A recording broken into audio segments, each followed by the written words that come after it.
টিকেটটা করবে আর এখান করবে না। আচ্ছা কালে মুতো এরকম গোড়া মুতো আছে একটা ছিল। আর দু সপ্তাহ ঘিরে রেখেছে গাছ সব এরকম বড় হয়ে গেছে।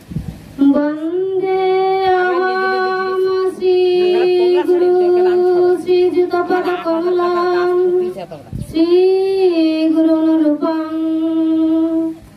শ্রী গুরু রূপং বৈষ্ণবংশ শ্রী রূপং সাগ্রজাতং সহগণ রঘুনাথং নিতং তং সজীবং সাদৈতং সবধূতং পরিজন সহিতং শ্রীকৃষ্ণ চৈতন্য দেবং শ্রী রাধা কৃষ্ণ পাদন সহগণ ললিতা শ্রী বিশাখানিতং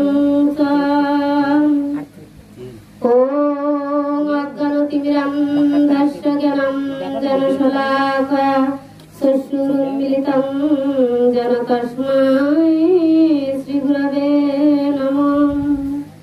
नमस्ते श्री अच्युतानंद भक्तिरत्न प्रभुनामिने गौर गदाधर भक्तिनिष्ठ विष्णुप्रिय गौरांगनां प्रचारिणे अज्ञानतिमिरहरं कल्पतरुरूपी श्री चरणकमलम् आधमेवं करुणादानं अजासितप्रेमामृतसिंचनं श्री श्री विष्णुप्रिया गौरांगेर कृपा विग्रह परम दयाल श्री गुरुदेव श्री अच्युतानंदाय नमो नमः। जस्य प्रसादात् भगवत् प्रसाद जस्य प्रसादात् न गति कुतोऽपि ध्यानस्तुवं तस्य यशस्वी सन्धानं वन्दे गुरु श्री चरणारविन्दम्। पंचाकल्पतरुभ्यश्च कृपा सिन्धुभ्यश्च पतितानां पावनेभ्यो वैष्णवेभ्यो नमो नमो। नमो महावदन्नाय कृष्ण प्रेम प्रदायते कृष्णाय कृष्ण चैतन्य नाम्ने गौरतिसे नमो नमो। आजानुलम्बित भुजौ कनकादत्तौ संकीर्तन पितरौ कमलतक्षौ विश्वम्भर द्विजवरौ जिगधर्मपालौ वन्दे प्रियकरौ करुणावतारौ। नित्यानन्दनमस्तुभ्यं प्रेमानन्दप्रदायिने कलौ कल्मषनाशाय जन्मपतये नमो नमः। पंचतत्त्वात्मकं कृष्णं भक्तरूपस्वरूपकं भक्तवतां भक्तकं नमामि भक्तशक्तिकं। हा कृष्ण करुणा सिन्धु दीनबन्धु जगत्पते गोपेश गोपिका कान्त राधा कान्त नमोस्तुते। तप्त काञ्चन गौराङ्गी राधे वृन्दावनेश्वरी वृषभानुसुते देवी तं प्रणमामि हरिप्रिये। नमस्ते नरसिंहाय प्रह्लादाल्लाददायिने हिरण्यकशिपुर्वक्ष शीलटङ्कनखालये इतो निसिंह परतो निसिंह जत जत जामि ततो निसिंहम् बहिर्निसिंह हृदय निसिंह निसिंह मदिं शरणं प्रपदे। श्रीलादिनी स्वरूपाय गौरांग सरिदाय च भक्ति शक्ति प्रदायन गदाधर नमोस्तुते। गौरांग वल्लभां देवीं प्रणमामि प्रभु प्रियां नवद्वीपेश्वरीं साधवीं गौरवक्ष विलासिनीं। जय रूप सनातन भट्ट रघुनाथ श्रीजीव गोपाल भट्ट दास रघुनाथ ऐसाई गोसार करी चरण बंधन जा हईते विघ्नाश अभीष्ट पूरण। श्री गौरांग नित्यानंद श्री अद्वैत चंद्र गदाधर श्रीवासादि गौर भक्त वृंद वृंदाय तुलसीदाय प्याय केशवसुत कृष्ण भक्ति प्रद देवी सत्यवत्ताय नमो नमः। महाप्रसाद जननी सर्व सौभाग्य बद्धिनी आदिवेदी हरे नित्यं तुलसीतं नमोस्तुते।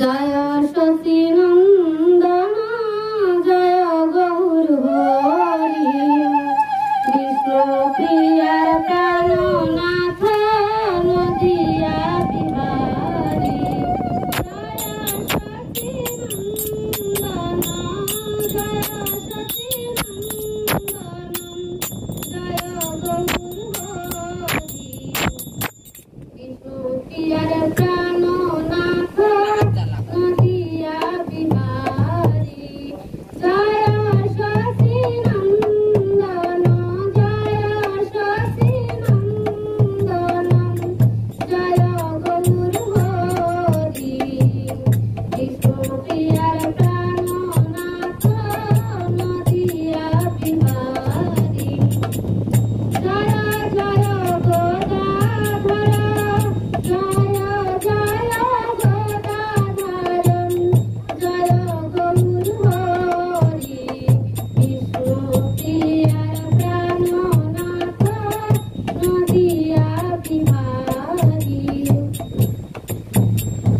নদিয়া বিহারী জয় গোষ্ঠ বিহারী গোষ্ঠ বিহারী জয় নদিয়া বিহারী জয় জয় শ্রী গৌরাঙ্গ জয় জয় শ্রী গৌরাঙ্গ নাগরিক প্রাণ কলি যুগে প্রেম ভক্তি বিষ্ণু প্রিয়ার দান কলি যুগে প্রেম ভক্তি বিষ্ণু প্রিয়ার দান জয় জয় শ্রী গৌরাঙ্গ জয় জয় শ্রী গৌরাঙ্গ বিষ্ণু প্রিয়ানন্দ শিব প্রতিকার প্রভু শুভ দৃষ্টিপাত শিব প্রতিকার প্রভু শুভ দৃষ্টিপাত জয় জয় শ্রী গৌরাঙ্গ জয় জয় শ্রী গৌরাঙ্গ বিষ্ণু প্রিয়ানন্দ প্রিয়াপতি প্রিয়াপতি কর প্রভু শুভ দৃষ্টিপাত জয় শশী নন্দন জয় শশী নন্দন জয় গৌর হরি বিষ্ণু প্রিয়ার প্রাণনাথ নদিয়া বিহারী নদিয়া বিহারী জয় গোষ্ঠ বিহারী গোষ্ঠ বিহারী জয় নদিয়া বিহারী জয় জয় বিষ্ণুপ্রিয়া প্রেম से बोलो राधे राधे जय जय श्री राधे श्याम परमानंद श्रीमूर्ति अखिल ब्रह्मांड नायक जगदधिपति तिलकेश्वर नंदनंदन भगवान श्री श्री राधा गोविंदेर असीम अनुपम पाय श्री श्री विष्णुप्रिया गौरांगेर असीम কৃপায় আমরা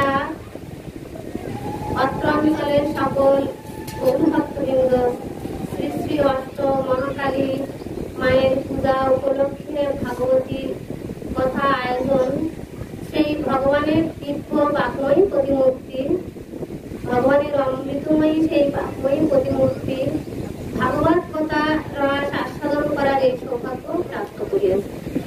জয় বিষ্ণুপ্রিয়া। তো প্রথমে শ্রীমদ ভগবত গীতা দিয়ে শুরু করছি। শ্রীমদ ভগবত গীতা বাসুদেবায় নমঃ। শ্রীমদ ভগবত গীতা বাসুদেবায় নমঃ। শ্রীমদ ভগবত গীতা বাসুদেবায় নমঃ। অথ ভক্তি গীতার ধ্যান মুখম করতি বাচালম পঙ্গুম লঙ্ঘয়তে গিরিম যৎ কৃপতমহং বন্দে পরমানন্দ মাধবম। শ্রী গীতার ধ্যানে বলছেন মুখম করতি বাচলম পঙ্গুম লঙ্ঘয়তে গিরিম যৎ কৃপা তমহং বন্দে পরমানন্দ মাধব। বলছেন সেই পরমানন্দ মাধব ভগবান শ্রীকৃষ্ণের যদি কৃপা হয় তাহলে মুখম করতি বাচলম, অর্থাৎ সেই বাচাল মানে কেমন বলছে বোবা ব্যক্তিও বাচালের মতো কৃষ্ণ কথা বলতে পারে। আর পঙ্গু লঙ্ঘয়তে গিরিম, পঙ্গু ব্যক্তিও গিরিপর্বত লঙ্ঘন করতে পারেন। তো কার যৎ কৃপা তমহং, কার কৃপা যদি পরমানন্দ মাধব ভগবান শ্রীকৃষ্ণের কৃপা হয় তাহলে আমার মতো মূঢ়, আমার মতো বোবা ব্যক্তিও বাচালের মতো কৃষ্ণ কথা বলার সাহস করবে। জয় শ্রীকৃষ্ণকে। শ্রীমদ ভগবত গীতার প্রথম অধ্যায় অর্জুন বিষাদ ধৃতরাষ্ট্র উবাচ ধর্মক্ষেত্রে কুরুক্ষেত্রে সমাবেতাযুধস্যবা মামুকা পাণ্ডব চ এব ইম কুর্বত সংগ্রাম। গীতার প্রথম অধ্যায় প্রথম শ্লোকে বলছেন ধর্মক্ষেত্রে কুরুক্ষেত্রে সমাবেত হয়ে আমার পুত্র এবং পাণ্ডব পুত্র, আমার পুত্র এবং পাণ্ডব পুত্র কি করিল সংগ্রাম। তো এই শ্রীমদ ভগবত গীতা এতে কি আছে বলছেন যে গীতা গয় দীর্ঘিতা, শ্রী শব্দ অর্থ কি রাধারানীর ভাবে বিভোর। আর এই গীতা পাঠ করলে কি হয়, গীতা গয় দীর্ঘি, গীতে গতে জ্ঞান উদ্ভাবনায়, দীর্ঘিতে বুদ্ধি আকর্ষণ, ততে তত্ত্ব প্রদর্শন আর আকারে স্বরূপ দর্শন। এই শ্রীমদ ভগবত গীতাতে 700 শ্লোক আছে আর কি আছে 18টা অধ্যায়। এই ভগবানের মুখ নিঃসৃত বাণী। তো সব জায়গায় তো বলা হয় গীতা পাঠ করা হবে, ভাগবত পাঠ করা। তো গীতা এক আলাদা গ্রন্থ এবং ভাগবত আলাদা গ্রন্থ। তো গীতাতে আছে 700 শ্লোক 18টা অধ্যায়। আর ভাগবতীয় কথা, সেই ভাগবতের মধ্যে কি আছে অষ্টাদশ অধ্যায়, 18,000 শ্লোক। ভাগবতে আছে 18,000 শ্লোক, 335টা অধ্যায় এবং 12টা স্কন্ধ। তো এই 12টা স্কন্ধ মানে কি ভগবানের দ্বাদশ অঙ্গ বলা হয়েছে। তো ভাগবত কি বলছেন, যেই ভাগবত সেই ভগবান। তো ভাগবতটা আমরা কিভাবে প্রাপ্ত করলাম? একদা স্বয়ং ভগবান শ্রীকৃষ্ণ যখন ইহলীলা সংবরণ করে তিনি ভগবত ধামে চলে যাবেন, তখন তার প্রিয় ভক্ত জ্ঞানী ভক্ত উদ্ধব মহারাজ বলছেন মানে হে পরমেশ্বর ভগবান শ্রীকৃষ্ণ, তোমার বিয়োগে আমরা কি করে থাকবো? তোমাকে তো নিত্য আমরা ভোগ নিবেদন করতাম, তোমাকে আমরা সুন্দর করে শৃঙ্গার করাতাম, তো আমরা কাকে এইসবগুলো করাবো? তো বলছেন যে তুমি যদি চলে যাও, তোমার বিয়োগে, তোমার বিয়োগে আমরা কিভাবে থাকবো?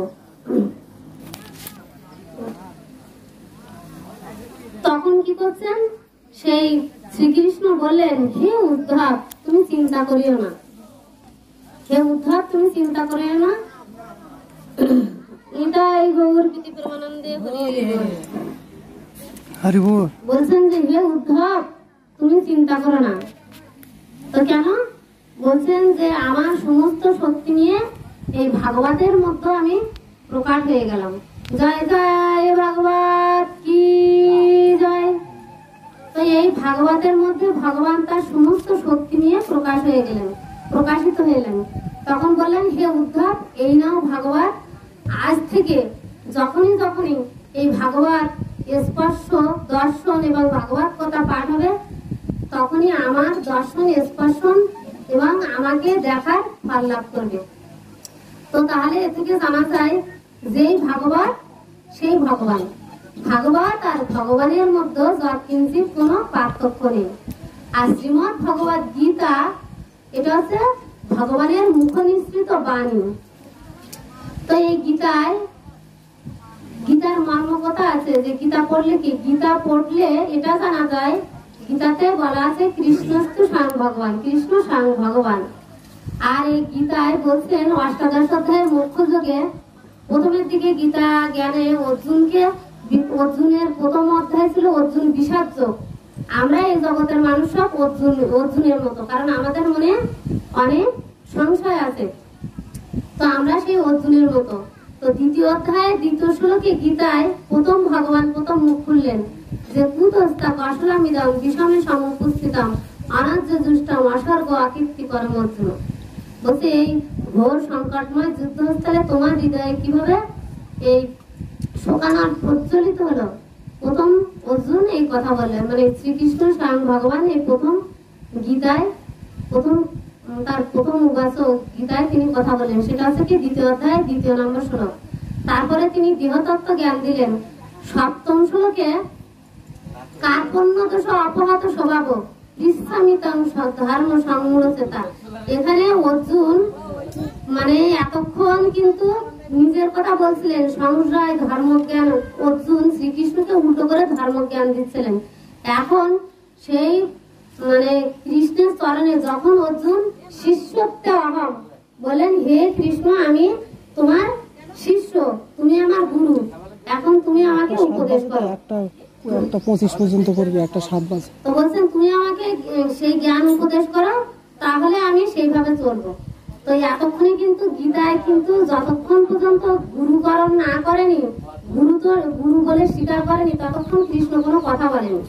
তাই এর থেকে আমাদের গীতার থেকে শিক্ষা যে গুরুদেব বলছে মহিমায় গুরু কৃষ্ণ এক, গুরু মাতা গুরু পিতা গুরু হানপতি। তা গুরুদেব যদি সাক্ষাৎ ভগবান হয়, মঙ্গলাচরণে বা আমাদের যে গুরু অষ্টকে বলা আছে না, সাক্ষাৎ হরিতেন সমস্ত শাস্ত্রই রুক্ত স্ততা ভগত এব সদ্ধি কিন্তু প্রভুর যা প্রিয় তস্য বন্দে গুরু শ্রী চরণার বৃন্দ।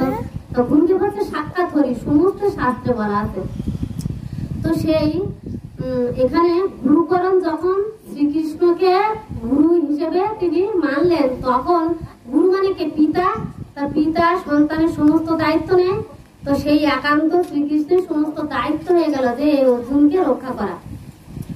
সেজন্য তখন কৃষ্ণ তার জীবনকে নির্বাহ করার সমস্ত জ্ঞান এই গীতার মাধ্যমে দিলেন। দেখুন একটা মোবাইল কিনলে একটা বই কিন্তু থাকে যে কিভাবে তাকে সেটা পরিচালনা করতে হয়। তাহলে আমার জীবনটা পরিচালনা করার জন্য একটা পারফেক্ট বই থাকা দরকার, সেটা হচ্ছে কি মহাগ্রন্থ সেই গীতা। আমাদের জীবন দর্শনকে মানে জীবনকে কিভাবে পরিচালনা করা উচিত, এই গীতার মধ্যে সেই জ্ঞান পাওয়া যায়। তো এই গীতায় প্রথমে দেহতত্ত্বের জ্ঞান দেওয়া হয়, যে গীতার দ্বিতীয় অধ্যায় 13 নম্বর শ্লোকে বলছেন দেহিনস্মিন যথা দেহে কৌমারং যৌবনং জরা তথা দেহান্তর প্রাপ্তি ধীরস্তত্র নমুচ্যতি। বলছেন দেহির যেমন কৌমার যৌবন চরার মাধ্যমে দেহের রূপ পরিবর্তন করে, দেহের ভিতরে যে আত্মা এক দেহ থেকে অন্য দেহ দেহান্তরিত হয়, স্থিতি প্রজ্ঞা পণ্ডিত মূর্যমান হয় না। তারপরে বলছেন যে দেহ মানে এগুলো দৈহিক জ্ঞান তাকে দিলেন যে দেহটা আসলে আমি না, আমি কি নিত্য কৃষ্ণের দাস, রাধা গোবিন্দের দাস, আমি চিন্ময় আত্মা।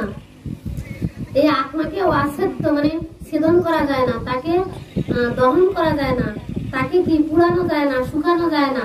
তো এই আত্মাকে আরো বলছেন যে বাসাংশী জিন্নানি যথা বিহায় নবানি গৃহ্ণাতি নরপরাণী তোতা শরীরানি বিহায় জিন্নান্নানি সংজাতি নবানি দেহি। বলছে মানুষ যেমন পুরাতন বস্ত্র পরিত্যাগ করে নতুন বস্ত্র ধারণ করেন, দেহের ভিতরে সেই আত্মা এক দেহ থেকে অন্য দেহ দেহান্তরিত হয়, মানে কি তেমন ভাবে এই দেহটা পরিবর্তন করে নতুন দেহ ধারণ করে।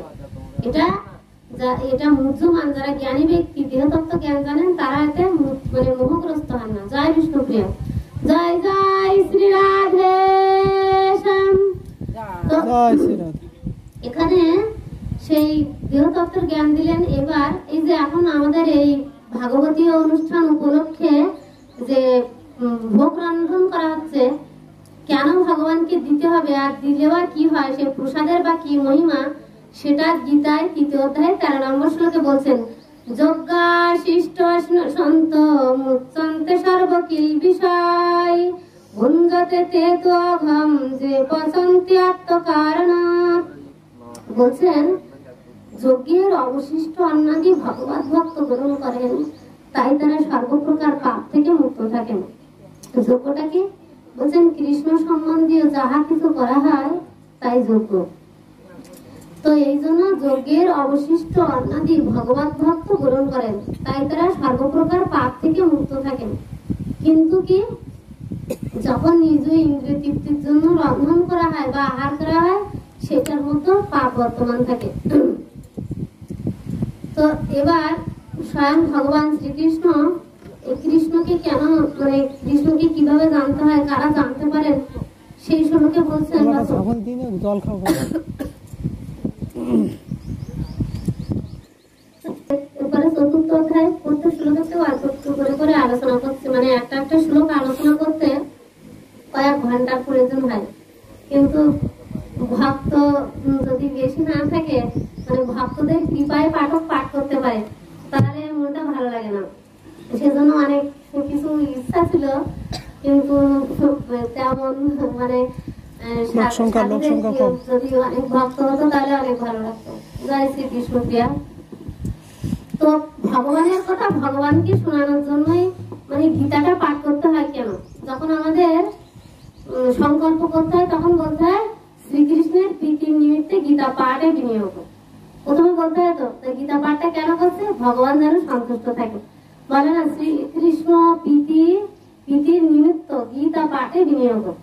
যখন গীতা পাঠের পারায়ণ বা সংকল্প হয় তখন কিন্তু শ্রীকৃষ্ণ যাতে সন্তুষ্ট থাকে তার জন্য আর কি গীতা পাঠ করা হয়।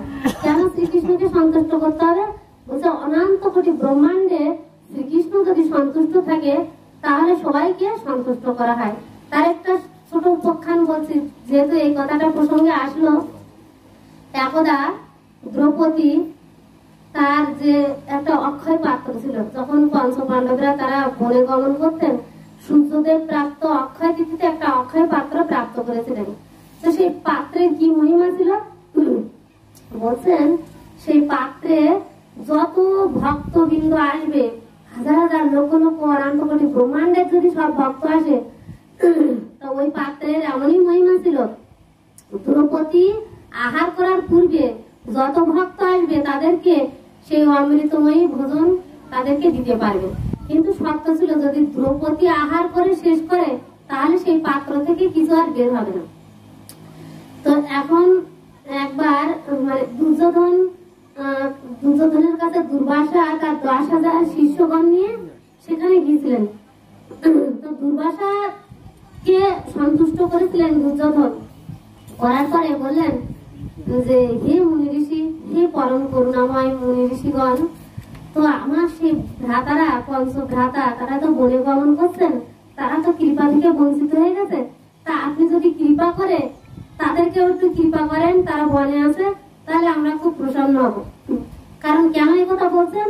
মানে দুর্যোধনের আর কি সেবায় এত প্রসন্ন দুর্বাসা মুনি যে বলছে বৎস তুমি কি চাও, তখন এটা চাইলেন। দুর্যোধনের মনে কিন্তু এক দূর অভিসন্ধি ছিল। কেন সেই কথা কেন বললেন? মানে সে চায় যে দ্রৌপদীর যখন আহার করা শেষ হবে তখনই পাঠাবে, তাহলে কি দুর্বাসা মুনি যদি ভোজন না পায় তাহলে সঙ্গে সঙ্গে অভিশাপ করবে।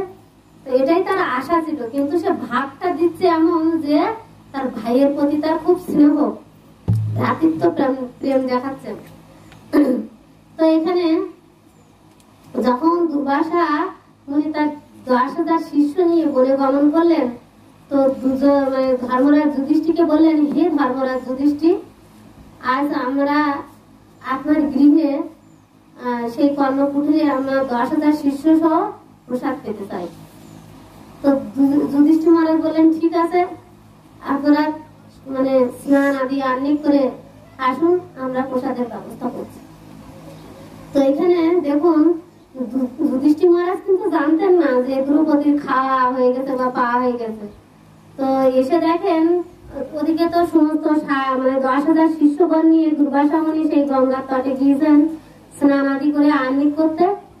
তারা মানে একটা মন্ত্র জপ করে মানে এক মালা জপ করে চলে আসবে আহ্নিক করে। ত্রিসন্ধ্যা আহ্নিক করতে হয়। একটা হচ্ছে সকালে ত্রিসন্ধ্যা বলা হয়, তো যে ত্রিসন্ধ্যা, তো সেই ত্রিসন্ধ্যার মধ্যে একটা হচ্ছে সকালে, আর একটা হচ্ছে দুপুর 12টায়, আর একটা হচ্ছে সন্ধ্যায়। এটাকে বলে ত্রিসন্ধ্যা গায়ত্রী। তো সেই দুপুরবেলা মধ্যাহ্নে যখন প্রসাদ পাবে বলে তারা ত্রিসন্ধ্যা আহ্নিক করতে গেছেন, তো এদিকে যুধিষ্ঠির মহারাজ এসে দেখেন যে দ্রৌপদীর সব প্রসাদ পাওয়া হয়ে গেছে। তখন বলছে মহা বিপদে পড়ে গেলাম, তো এখন কি হবে? তখন তারা সেই কৃষ্ণকে প্রার্থনা করছেন, হে বিপদ ভঞ্জন, হে শ্রী মধুসূদন, হে করুণানিধি, হে বৈকুণ্ঠপতি, হে জগৎ অধিপতি, তিলকেশ্বর নন্দন নন্দন ব্রজেন্দ্র নন্দন ভগবান রক্ষা করো, ভগবান রক্ষা করো, বিপদ থেকে রক্ষা করো, হে বিপদ ভঞ্জন মধুসূদন। তখন দ্রৌপদীও ক্রন্দন করছেন, তার নয়ন দিয়ে জল অশ্রু বিসর্জন হচ্ছে। তো ভগবান দ্রৌপদীর এই আরতি শুনে সঙ্গে সঙ্গে চলে এলেন এবং জানালা দিয়ে, যেরকম গোলপাতার ঘর কর্ণকুটির তো মানে সব পাতা দিয়ে নির্মাণ করা, তো ঘর দিয়ে উঁকি মেরে বলছে দ্রৌপদী, তো বলছে প্রভু তুমি আসছো এই বিপদে? তো বলছে কেন, আমার কি সবসময় বিপদে পড়লেই তোমার মনে পড়ে? আমি কি অন্য সময় তোমাদের বাড়ি আসতে পারি না? তখন বলছে শীঘ্রই দ্রৌপদী আমারে কিছু আহার দাও, আমার খুব ক্ষুধা পেয়েছে। তখন বলছে ভগবান তুমি পরীক্ষা নিচ্ছ, জানো তো আমার আহারের পরে আর কিঞ্চিত অবশিষ্ট থাকে না, আর এই অক্ষয় পাত্র থেকে আর কিছু পাওয়া যায় না, তুমি কেন পরীক্ষা নিচ্ছ? তখন সে ভগবান বললেন সব কি তোমার শেষ হয়ে গেছে? তুমি সেই পাত্রটা নিয়ে আসো। তো পাত্র নিয়ে এসে দেখে তার এক কণিকা একটা শাক অন্ন লেগে আছে। তো ভগবান বলছে এই তো আছে। তখন এই শাকের কণিকা ভগবান পরম তৃপ্তিতে আহার করেন এবং বলছেন জল নিয়ে এসো। তখন সেই জল পান করে, বলে একটা মানে খাওয়ার পরে মানুষের আকণ্ঠ যখন ভরে যায় তখন মানে উদ্গম হয়, তো মানে এরকম করে এরকম করে, তো মানে একদম কণ্ঠ পর্যন্ত ভরে গেছে। তো তখন ভগবানের যখন আকণ্ঠ ভরে গেছে তখন এইখানে কি হচ্ছে তাই দেখুন, ওই যে দুর্বাসার 10,000 শিষ্য তারা আহ্নিক করছিলেন, তাদের পেট সব ভর্তি হয়ে গেছে। মানে তারা ওই কণ্ঠ পর্যন্ত, মানে সেই সময় শুধু দুর্বাসার 10,000 শিষ্য সহ দুর্বাসা নয়, অনন্ত কোটি ব্রহ্মাণ্ডের সমস্ত মানুষ, সমস্ত জীব কোনাদি তাদের সব উদার পূরণ হয়ে গেছিল, শুধু কোন পর্যন্ত আকণ্ঠ সেই সময়ে। কারণ কি, তো সেই ভগবান এখানে সন্তুষ্ট হয়ে গেলেন এবং তিনি বললেন যে এই সময় সমস্ত ব্রহ্মাণ্ডের সবার উদারে আর কোনো ক্ষুধা থাকবে না, তাদের উদার তৃপ্তি হয়ে গেছে। এখানে কি যেটা বলছিলাম যে শ্রীকৃষ্ণ প্রীতির নিমিত্তে গীতা পাঠ বিনিয়োগ, মানে ভগবান যদি সন্তুষ্ট থাকেন সমস্ত অনন্ত কোটি ব্রহ্মাণ্ডকে সন্তুষ্ট করা হয়। সেজন্য এই দুর্বাসা মুনি যখন তার শিষ্যগণকে নিয়ে মানে মানে বলছেন যে আমাদের তো সব উদার পূরণ হয়ে গেছে, এখন আমরা কি করে যাব? যুধিষ্ঠির মহারাজ তো আমাদের জন্য খাদ্যের আয়োজন করছে, আর যুধিষ্ঠির মহারাজকে বলছেন যে যুধিষ্ঠির তুমি তোমার ভাই ভীমকে গদাটা নিয়ে যাও, মানে দুর্বাসা মুনিদেরকে নিয়ে আসতে বলো। তো দেখে যে ভীমসেন গদা নিয়ে আসছে, তখন বলছে আজকে আমাদের মায়ের কিন্তু আর মানে ভীমের হাতে মার খেয়ে আমরা মারা যাবো, চলো আমরা পালাই। তখন দুর্বাসা মুনি তার শিষ্যদের নিয়ে পালাচ্ছে, ভীমসেন তো এদিকে বুঝতে পারছে না যে কি ঘটনাটা কি। তখন ভীমসেন বলছে সেই সাধু মুনি ঋষিরা তারা সব পালাচ্ছে কেন, তারা দৌড়াচ্ছে কেন? তো এটা কি, তখন এসব এটা হচ্ছে ভগবানের একটা লীলা, শ্রীকৃষ্ণের যতক লীলা সর্বোত্তম নরলীলা। অত্যপ্রিয় সেই লীলা করে গোড়ারাই, কোন কোন ভাগ্যবান তাহা দেখিবারে পায়। শুধু তাই না, সেই ভগবান শ্রীকৃষ্ণের লীলা কি দাবারে শেষ হয়ে গেছে? না, অত্যপ্রিয় সেই লীলা, অর্থাৎ আজও সেই লীলা করে গোড়ারাই, কোন কোন ভাগ্যবান তাহা দেখিবারে পায়। বলছেন সে ভাগ্যবান ব্যক্তি সেই লীলা আজও দেখতে পায়। এই যে ভাগবত আসরে নববিধা ভক্তি আছে, শ্রবণম, এই যে যারা শ্রবণ করছে সর্বশ্রেষ্ঠ, শ্রবণ ভক্তির মতো সর্বশ্রেষ্ঠ আর নেই। ভাগবতে বলছেন যে মত কথা শ্রবণে রতম, মত কথা প্রীতি মানুষম। বলছে মত কথা শ্রবণে রতম নাহং তৎস্বামী তং নরম। ভাগবতের মাহাত্ম্যে বলছেন যে আমার কথা নিত্য পাঠ করে, মত কথা যে আমার কথা নিত্য পাঠ করে, মত কথা শ্রবণে রতম, যে আমার কথা শ্রবণ করেন, এবং মত কথা প্রীতি মানুষম, যে আমার কথা শ্রবণ করে হৃদয়ে করেন বা মানে অতি আনন্দ লাভ করেন তার হৃদয়ে। নাহাং তাৎস্বামী তং নরম, বলছে আমি সেই নরকে কখনো পরিত্যাগ করি না। তো সেই ভাগবতে শ্রবণ ভক্তি, নববিলাতে ভক্তি, শ্রবণ কীর্তন স্মরণ, তারপরে আত্মনিবেদন, দাস্য সক্ষ আত্মনিবেদন, পাদশোভন, এই নববিধা ভক্তির মধ্যে সর্বশ্রেষ্ঠ কি? শ্রবণ ভক্তি। কারণ গীতার মর্মকথা এটাই যে গীতাতে যখন মুখ্য যোগ, অষ্টাদশ অধ্যায় মুখ্য যোগ সর্বোচ্চতম শ্লোক ভগবান শ্রীকৃষ্ণ অর্জুনকে বললেন, সেটা কি? সবাই শ্রবণ করুন। শ্রী ভগবান উবাস মন ভাব মত ভক্ত মদ জাজি মং নমস্কুরু মামে বৈশস্যি সত্যম তে পতি জানে প্রিয়সিমে। গীতায় অষ্টাদশ অধ্যায় মুখ্য থেকে 65 নম্বর শ্লোকে বলছেন, এটা সর্বগুহ্যতম শ্লোক। গুহ্য মানে কি? গোপনীয় শ্লোক, সর্বশ্রেষ্ঠ শ্লোক। তাহলে গীতা তো এখানে শেষ হওয়ার কথা, কিন্তু পরবর্তীতে গীতায় 78 শ্লোক আছে না অষ্টাদশ অধ্যায়ে, এটা তো 65 থেকে দেখুন কোথাও 78 শ্লোক, অনেক বেশি না? এতগুলো শ্লোক কেন রচনা করার দরকার হলো? তো হে অর্জুন বলছেন, হে কৃষ্ণ, আমি তো যুদ্ধক্ষেত্রে আছি, তুমি তো বলছো মন মনা ভাবো, অর্থাৎ আমার ভাবনায় ভাবিত।